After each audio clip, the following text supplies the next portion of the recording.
Breaking news, this is your World War III update, and something very strange and suspicious is going on. We're about to witness the convergence of around a half a dozen data points that are going to amplify the risk of an altercation, a direct engagement between NATO and Russia by a factor of 10 in the next month or so. And that doesn't include accidents. Get a load of this. Right now, Poland has issued a navigational warning for airspace users along the border with Russia and Belarus, extending from the Baltic Sea all the way down to Romania. Now, this is due to unplanned military actions in the region. This warning is going to be in place from February 5th to May 5th of 2024, okay? Now, this was issued to warn civilian airspace users of increased military aircraft activity in that region due to the threatening situation on the eastern border, and they're citing national security concerns. Now, this all coincides, as many of you know, with the Steadfast Defender exercise, which is one of the largest NATO exercises in history, currently taking place just literal miles away from Ukraine. Literal miles away from the Ukrainian border. Now, why that is so important at this point in time is because it is now the stated objective of the Ukrainian government to target deep inside Russian territory, taking out their critical infrastructure and their oil refineries. Now, you might say everybody's forgot about Ukraine and the money's going to dry up. No, it ain't. Bipartisan bill is now being tabled next week, will be voted on, which will likely see Ukraine get another $60 billion in direct funding just from the US alone. That doesn't include the $30 billion odd funding that's going to be bundled in with that bill that in some indirect sort of way is going to get to Ukraine. That doesn't include the $50 billion they just got from the EU. That doesn't include the security guarantees from the UK and all the black budget stuff going on there, and is nowhere near exhaustive of all of the perks that they're receiving from all of the people who are fueling this racket. Now, this is very, very important because what this means is that we are going to empower Ukraine to push Russia over the edge. Russia, according to an article that I just read, is very likely going to be forced to mobilize more troops once again. We're going to see it happen. In the next month, Russia's going to have an election, Belarus is going to have an election, and then the gloves are coming off. Mark my words, the shit is going to hit the fan in March of 2024. Okay, that's when everything is just going to get wildly out of control.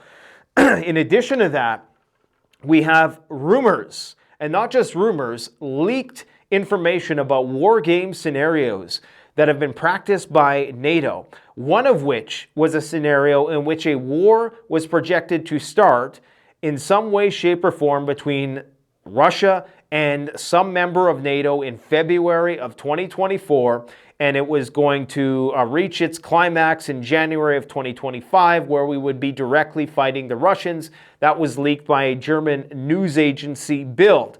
Recently, plans, according to Russian intelligence sources, claim that the plan is to put some kind of NATO expeditionary force into western Ukraine, impose a no-fly zone.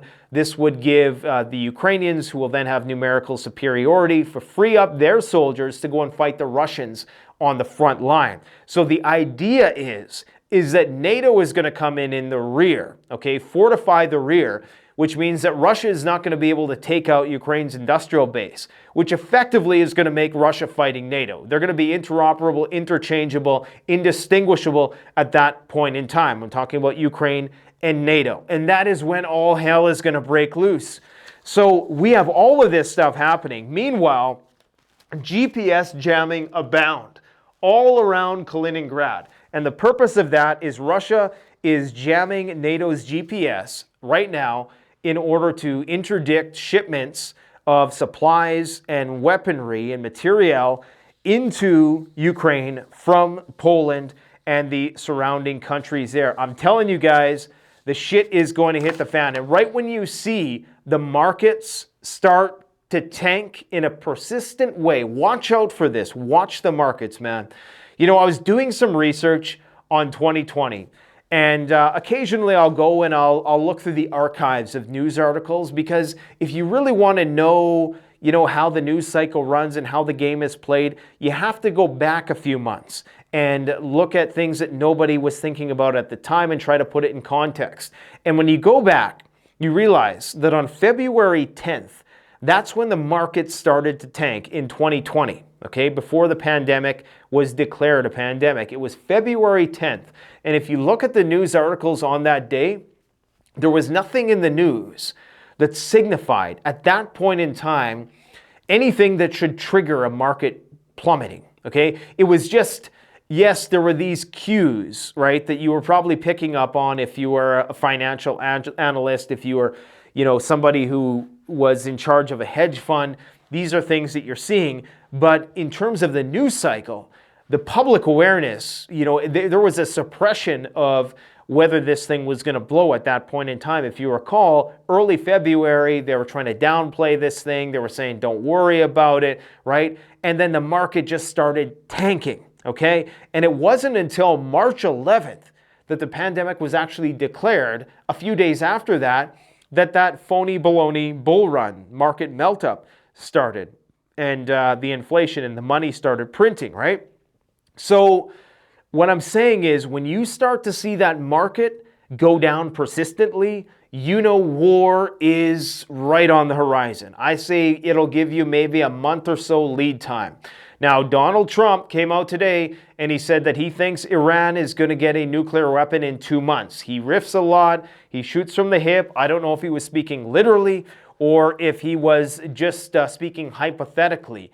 If that is the case, that Iran is going to have a nuclear weapon in 2 months, then you can bet that they're going to act before that we're going to be doing something there to trigger a broader conflict within the region within the next month. Of course, we're already doing that right now. And I'm sorry if you think that Trump is not going to engage in a war with Iran, then you are sadly mistaken, okay? Everybody is on board. It's a bipartisan thing for a war with Iran. Not so much a war with Russia, at least at this point in time. That is subject to change as well.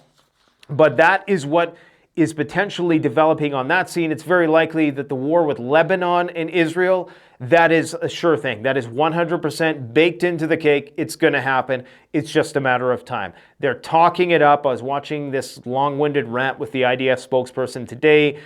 Basically the same kind of rhetoric that we heard before the invasion of the Gaza Strip. We're hearing it now. So they're going in after Hezbollah, and they're going to try to push them back to the river there. I won't get into the specifics of the geography today, but just know that it is 110%. The fact that the market hasn't picked up on that yet tells me that they still believe that maybe there's going to be some sort of peaceful negotiation, but I just cannot see it. I just cannot possibly see how at this point in time there is any trust there. Unfortunately, we've never been able to exist in a multipolar world, and we never will. There has to be a winner. The Ukraine war is going to end like this. This was the 2010 election results, okay? This side is Russia, this side is Ukraine. This is how the war is going to end. This is the only way it can win. It can end. If it doesn't get to this year, then we're going to have to wait another year. It might take 10 years, but that's the only way that war is going to end, because I can tell you right now, if NATO takes all this territory back, then nukes are going to fly. Shit's going to hit the fan in a nightmarish way that nobody wants it to. And at this point in time, I'm going to read you an article that outlines Russia's concerns at this point in time, why they are going to mobilize. They are on the brink of mobilizing more troops, but Putin doesn't want to do it yet before the election. And we also have to talk about this bipartisan deal. I want to give you some more information about the Defense Ministry and Kirill Budanov's commitment to now have his Ukraine's primary directive targeting Russian military-industrial complex deep behind enemy lines, deep inside Russian territory. We have the Baltics building up their defensive lines. I mean, the shit's going to hit the fan. That's all I can say. So, get a load of this. Now inexorable and merciless to his own or ours, the enemy has permanently numerical superiority. All red lines have been crossed. Attacks by Ukrainian terrorists. This is written by Russia. This is a Russian translation, so it's not going to be the most eloquent or intelligible, but I'll try to do my best here. With increasing intensity are taking place deep in Russian rear areas, on military airfields, on oil and gas infrastructure. It is now still possible, however, to turn the situation around, but only with an immeasurably greater effort. This will require additional mobilization of at least 300,000 reservists, training and arming them, providing them with intelligent and experienced commanders. It is necessary to solve the most pressing problem with protection from enemy attack drones. If anybody seriously thinks, a lot of people are saying, well, Putin wants to negotiate still. Here's the thing, even if they were to negotiate, do you really think the Russians are going to have any faith that the Ukrainians are not going to simply rearm once again? The time for negotiation is over. I mean, there will be no negotiation. Both sides are going to maintain this diplomatic persona, but underneath it all, they all understand the reality of the situation, that either the Russians are going to win or NATO is going to win and it's going to get nuclear. It's just really a matter of who is going to gobble up most of Ukraine first. And that's unfortunate because it's at the expense of Ukrainian lives, and unfortunately Ukrainian nationalism is being exploited by the West to be used as a battering ram to attrit the Russians, and that's all there is to it. Okay, so they're saying that they're going to have to take Kharkov, okay? And Kharkov is a city of 1.5 million people. The objective is to create a buffer zone, okay? In order to create a range of a safe range in which Ukraine cannot shell Russian civilian areas. In order to do that, they got to take a whole lot of territory, and that's going to require a whole lot of manpower. I do think when the Russians mobilize once again, people are going to realize the reality of this situation, and all those rumors of wars and NATO leaders, defense ministers, commanders, politicians talking up their politicians and their populations to prepare for World War III, it's all going to make sense at this point in time. Unfortunately, this is a foregone conclusion. This is going to happen. We are in that space of February of 2020 right now. It's just so clear to me. It's crystal clear. And this is a time to be making the moves that you want to make before this shit gets hot. Because with this spending bill that they're about to unveil, and I'll go over the details, $14.1 billion being sent to Israel in military aid. That doesn't include the separate bill for another $17 billion being sent to Israel and all of the other perks that they're given on an annual basis, and weapons and thing in the black budget and things that are off the books, okay? None of this in this bill, I think, pertains to any of the domestic population needs, but we got some stuff in there. $650 million for a border wall, $60 billion for Ukraine security assistance, $2.3 billion for Ukrainian refugees, $26 billion to replenish U.S. weapon stocks provided to Ukraine, Taiwan, and Israel. I wonder if Raytheon and Lockheed stock is going to go up next week. $4 billion to hire new asylum officers and additional funds to provide counsel and unaccompanied children. $4.83 billion for measures to deter China in the Indo-Pacific region. And the bill requires that those crossing the border illegally should be detained or immediately returned to Mexico, so no more catch and release. The president shuts down the border if the number of migrants hits a specific threshold, expedites the process of deciding asylum claims, and adjusts the rules for asylum qualification. There's a good chance that some iteration of this bill is going to be passed. It is going to be passed. I just don't know if it is going to be that one in particular. Now, the commander of the armed forces of Ukraine has a plan. Now, I think that this guy might actually be the commander of the armed forces of Ukraine in the future, but he's actually the defensive ministry intelligence director at head, Kirill Budanov, and he is saying that they're going to increase the numbers of attacks on infrastructure facilities deep inside Russian territory. And I have to emphasize that this was never officially the policy of the Ukrainian government. Now they're openly admitting it. Okay, so now they've crossed that Rubicon into admitting that their stated goal is to destroy Russian industry and the Russian military-industrial complex, as well as essentially the Russian economy. According to Budanov, the commander of the armed forces of Ukraine has drawn up a certain plan, which includes all enterprises of the Russian military-industrial complex. Strike options are now being developed, since not everywhere can be reached by drones. What do they mean by that? Are they going to start shooting missiles into there? It is necessary to destroy all Russian military installations in Crimea as well as take out the Crimean Bridge. These guys are playing with fire, they're playing with your lives and mine, and they're going to keep on doing it, unfortunately, because never underestimate the gall of a civilization in its death throes.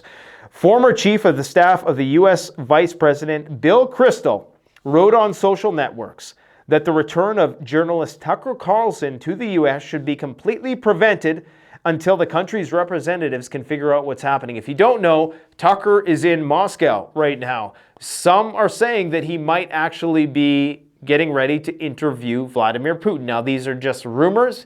He's saying he doesn't know. And of course, he was cautioned against this. He was prohibited by U.S. authorities from interviewing Putin. I think it was a few months ago. He was doing an interview where he was approached and asked, "Are you going to interview Putin?" And at that time, he had never said anything about this, okay? So it was like they were reading his mind or something, or perhaps they just knew that that's where this whole thing was going. Either way, I don't think it is going to be that consequential. I think what Putin will say in that interview, he's already said in countless other interviews with Western journalists that he's done in the past. The guy gives 3-hour-long speeches. I don't think we're going to hear anything new. If anything, it might introduce that perspective to Tucker's audience. But I think most people within that end of the political spectrum have already heard those Russian arguments. So I don't know how many minds you're going to necessarily change by that, although you might intensify people's resolve in that respect. Anyways, the Baltics are continuing to build defensive lines. Estonia is going to construct 600 bunkers, support points, and distribution lines. This is going to cost them $60 million. Challenges include long border lengths, bunker positioning, and preventing Russia from identifying bunker locations. Wow. Geez, I'm looking tired. You know this lighting. People are saying, "Oh, you're looking rough." It's the lighting, and it's the fact that I'm using this lens and you can see my face so close. I think I gotta switch up the setting here a little bit because my aging is showing on this camera, so we might have to change it up. But hey, it's reality, and quite frankly, we're all gonna look pretty grungy soon when the bombs start dropping. All right. Now, as I said before, they've been predicting that we're going to see something happen between NATO and Russia this year. One scenario that NATO was practicing was called Defense of the Alliance 2025. It predicts events unfolding from February 2024 up to January 2025, and it includes mobilization, an offensive in Ukraine, hybrid attacks, and border conflicts. Basically, everything I just talked about. It also suggests phases of potential Russian attack on NATO targets, including cyber warfare, missile strikes, and a potential attack on the Suwalki corridor. Now, if Western media is saying that, that very likely means that we are the ones who are going to do that. It's going to be some dual provocation. It's going to be one of those situations of he started it, no, he started it. You're never going to know. If we're saying that the Russians are going to start some shit, let's face it, there's a good chance that we're going to either provoke them or start it ourselves. What is Putin's phrase? If you know a punch is coming, you got to punch first.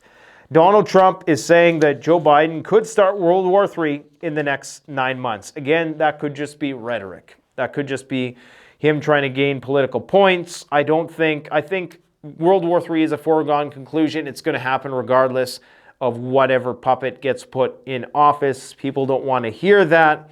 People truly think that some of these guys are outside the clutches of the system. Unfortunately, they are not. What's concerning, though, is Trump saying that Iran is going to obtain a nuclear weapon in 60 days because we already know they have the legislative basis to go to war with Iran if that is the case. And now Jake Sullivan, today in a press conference, has refused to rule out U.S. airstrikes inside Iran. He claims that the U.S. doesn't seek war as it bombs Iraq, Syria, and Yemen. When asked if the U.S. has ruled out launching attacks on Iranian territory, he said, "Look, sitting on a national TV program, I'm not going to rule in or rule out any activity anywhere." Now, some people are taking that as a matter of fact that they are in fact going to bomb Iran, but understand that that is just a standard policy of strategic ambiguity, that they're not going to tell you whether or not they will or won't because they want to keep Iran guessing. So my guess is that eventually it is going to escalate to that point. They're trying to get all the pieces in play right now. They're going to try to attrit the Iranians through Hezbollah and through the various proxies. But when the war breaks out with Iran and when the missiles start flying into oil refineries, that is when all hell is going to break loose in the markets. If we're talking about an actual war with Iran, we're not just talking about the Strait of Hormuz being closed. We're talking about all of the oil and gas infrastructure being in the crosshairs of that conflict. Okay? That means Saudi Arabia, the Emirates states, in Iraq, in Iran. That is a good chunk of the world's oil potentially either taken off the market or at such a high insurance premium that it's not even going to be worth shipping out of that region. So all I can say is seize the day right now, because everything in my being is telling me right now that this situation, we haven't seen anything yet. This is going to get worse. It's going to get much, much worse. And as soon as we start to see the markets finally come to terms with the reality of the situation and start to tank, you know that a big war is just weeks away. Thanks for watching. Don't forget to like, comment, subscribe. And the reason why I have this stuff up here is because right now California is getting hit with a massive bomb, cyclone, and atmospheric river. They always got so many names. And this is our video that we did on sandbags. You got to get yourself some sandbags, not only for fortifications, but for flood protection. There's 101 uses for sandbags. Go and watch our video about it. You can even use it to build a nuclear bunker. Very important prep, very low cost, and most people have dirt. If you got dirt, then you might have to dig up your front lawn if it come down to it, but at least you're going to have those, okay? So don't fill them up with sand just yet, but have a contingency plan. This is why it's great to have a kid's sandbox around, or all of these things that you have in your yard have a dual purpose for preparedness, whether it's a pool that you can drink potentially when you, of course, purify it, or a sandbox that you can use to build up the fortifications, the flood protection, or potentially, heaven forbid, a gamma radiation shield if need be, if you don't have a basement. Guys, the time to prepare is now, because I do believe that, never thought I'd say this, but so directly, the end of the world as we know it is nigh. Thanks for watching. Canadian Prepper out.